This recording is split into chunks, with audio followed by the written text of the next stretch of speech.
მესი მსოფლიო ჩემპიონობა რო დავივიწყოთ და ნაკრების ევროპაზე გასვლა და მე ევროპაზე ჯგუფიდან გასვლა, ტორპედოს ჩემპიონობა ფეხბურთთან დაკავშირებული ჩემთვის ერთ-ერთი ყველაზე ბედნიერი მოგონებაა რა.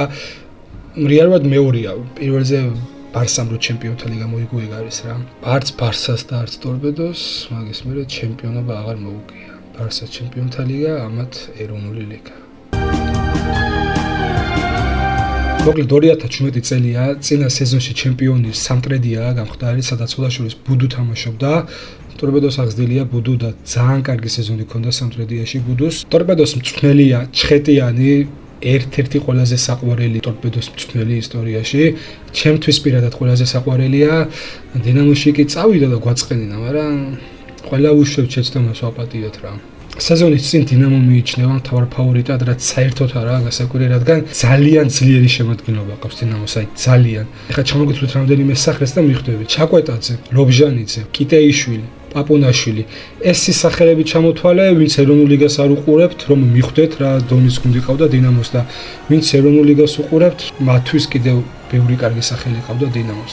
მოკლედ ხალხი, რომლებმაც წეხან რომ ახსენ ევროზე გასვლა, ძირითადში იყო აქ და მნიშვნელოვანი ფეხბურთელები, კიტეიშვილი და ჩაკვეტაძე მაგუნდის, ლობჟანიძეც იყო. რაზე ლაპარაკობთ, ხო რა გუნდი ყავს დინამოს. მოკლედ ტორპედომ პირველი ტურები საშინად დაიწყო. პირველ 5 ტურში ტორპედოს 1 მოგება, 1 წაგება და 3 ფრე ჰქონდა. ჩემპიონობისთვის მებრძოლი გუნდისთვის საშინელი სტარტია.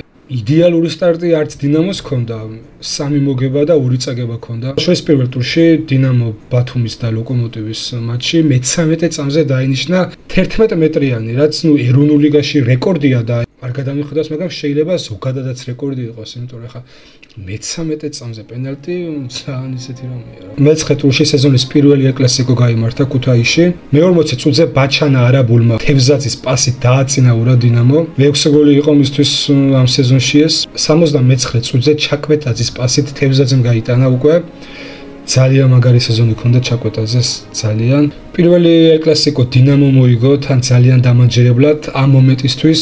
დინამო უფრო გავდა საჩემპიონო გუნდს და ბევრად სტაბილურები იყვნენ ვიდრე ჩვენ. ჩვენ სტაბილურები არ ვიყავით. ეს ტორპედოს პრობლემა იყო ყოველთვის. დღესაც ეს პრობლემა აქვს ტორპედოს და მაშინაც ეგ იყო ტორპედოს პრობლემა. მაგ მომენტისთვის დინამო უფრო გავდა საჩემპიონო გუნდს და თამაშობდა კიდეც როგორც საჩემპიონო გუნდი ვიდრე ტორპედო. მე-18 ტურში ტორპედო კოლხეთში ხვდა და სხვადასხვა კოლხეთს ამ თამაში სათადარიქოთა სკამზე ყავდა მხოლოდ ერთი ფეხბურთელი მეკარე. ხო, უცნაურია და სხვადასხვა ეს თამაში წესით არ უნდა ჩატარებული იყო, იმიტომ რომ FIFA-ს წესებით მინიმუმ 4 ფეხბურთელი უნდა ყავდეს გუნდს სათადარიქოთა სკამზე, რომ მატჩი ჩატარდეს და ამათ ერთი ყავდათ. ისიც მინდვრის მოთამაშე არ იყო, მეკარე იყო. ამ სეზონის ერთ-ერთი საუკეთესო გოლი გაიტანა თორნიკე კაპანაძემ, ძალიან ლამაზი მაკრატელა გაიტანა. 53 წუთზე ისევ კაპანაძემ გაიტანა და დუბლი შეასრულა და ტორპედომ ამ სეზონში პირველად მოიგო დიდი ანგარიშით 3-0 მოუგეთ კოლხეთს. ესე გამოიყურება ცხრილი მე-12 ტურის ბოლოს. დინამო პირველზეა 28 ქულით, ყოფილი ჩემპიონი სამტრედია მეორეზეა 23 ქულით და ტორპედო მესამეზეა 23 ქულით ასევე. მე-18 ტურში მეორე ეკლასიკო იყო უკვე თბილისში. მეორე ეკლასიკოც წააგო ტორპედომ 2-1, დინამოს დამარცხება ყოველთვის გვიჭირდა როგორც ხედავთ. მე-18 ტურის შემდეგ დინამო იყო ისევ პირველზე 36 ქულით. ტორპედო კიდევ 2 ქულაში მისდევდა და მეორეზე ვიყავით 34 ქულით. შემდეგ 4 ტურში ტორპედომ 2 წააგო და 2 მოიგო. კარგი სulis შემდეგ აირია გუნდი როგორც გვჩვევია ხოლმე, დღესაც ეგვჭირს. მაგრამ გაგვიმართლა იმაში, რომ დინამომ ამ 4 თამაშიდან 1 წააგო და 1 ფრედ დაამთავრა, ამიტომ ძალიანაც წინ არ გავარდნენ. სხვადასხვა ამ 4 მატჩიდან ერთ-ერთ ტურში დინამომ 6-1 გაანადგურა კოლხეთი. რა სიძლიერის გუნდია დინამო, ამაში ჩანს რომ 22 ტურისთვის დინამოს უკვე 8-ზე მეტ შეხვედრაში ჰქონდა 4 ან მეტი გოლი გატანილი. უბრალოდ ამ შედეგებში ჩანს რა ძლიერი შემადგენლობა ყავს დინამოს. შემდეგ 4 ტურშიც არ ჰქონდა ტორპედოს მთლად კარგი სვლა.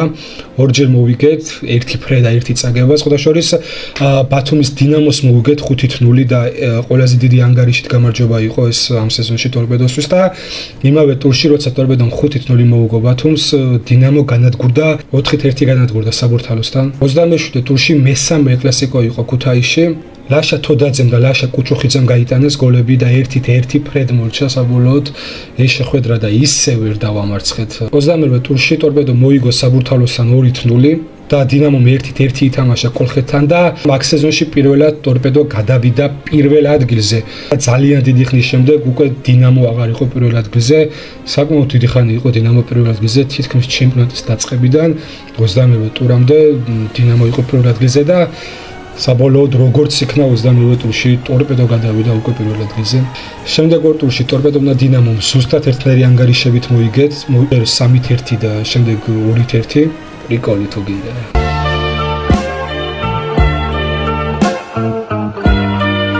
31 ტურში 6 ტურია უკვე დარჩენილი ჩემპიონატის დამთავრებამდე.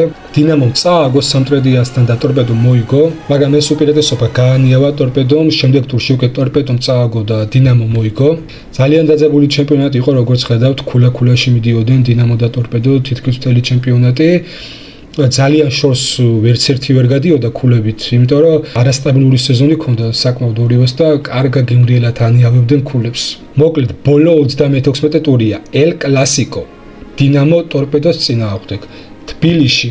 ფაქტობრივად ეს არის ეროვნული ლიგის ფინალი. მოიგებს დინამო ჩემპიონია, მოიგებს ტორპედო ჩემპიონია. სხვათა შორის დინამო ფრეზეც ხდებოდა ჩემპიონი. 76 ქულა ჰქონდა ტორპედოსა, 75 დინამოს. აუცილებლად მოგებაჭირდებოდა ტორპედოს, როგორც თქვი, დინამო ფრეზეც ხდებოდა ჩემპიონი. 75 წუთზე კაპანაძემ გაიტანა გოლი და დააწინაურა ტორპედო. მე-14 გოლი იყო კაპანაძისთვის ამ სეზონში. კორობკას შეწოდების მერე გაიტანა და მთავარი მატჩის 94 წუთზე ბოლო წამებზე ტორპედოს კარში ინიშნება პენალტი. საკმაოდ უხეშად ითამაშა და წითელიც მიიღო ტუღუშმა ამის გამო. ეხლა ტორპედოს ფეხბურთელები კი კამათობდნენ საჩთან, თუმცა ანუ ხო 100% პენალტი იყო.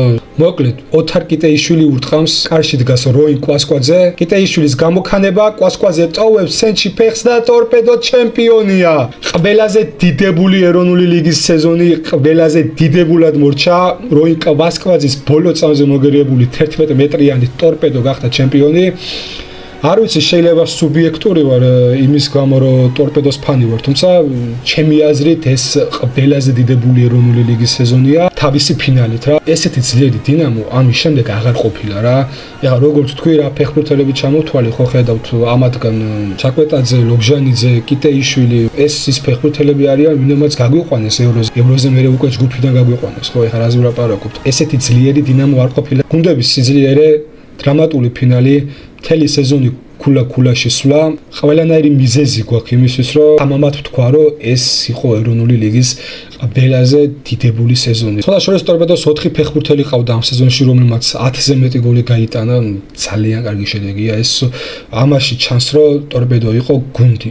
აი პირდაპირ მნიშვნელობით გუნდი იყო ტორპედო. როგორც თქვი, ახლა ერთი კონკრეტული ფეხბურთელის გამოყოფა ძალიან რთულია, იმიტომ რომ როგორც თქვი, ტორპედო იყო გუნდი რა, არ იყო ეს ერთი ფეხბურთელი რაც გამორჩეული. გუნდი იყო ტორპედო, თამაშულით გუნდურად და გუნდურადო მივახციეთ შედეგს. ყველაფერი არის ახალ ჩხეტიანის დამსახურება. ამ გუნდით ასეთ ძლიერ დინამოს მოგო ჩემპიონობა დინამოს, რომელსაც ორჯერ უფრო კარგი ფეხბურთელები ყავდა და ორჯერ უფრო მეტი ფული ჰქონდა და მოუგო დინამო ჩემპიონატი ჩხეტიანმა. ეს ძალიან დასაფასებელი, ეს ძალიან მაგარი რაღაცაა და ხო ჩხეტიანს მინდა თქვა ის, რომ ეკუთვნის ამ კაცს, რომ ეხლა ტორპედოში მოვიყვანოთ რა.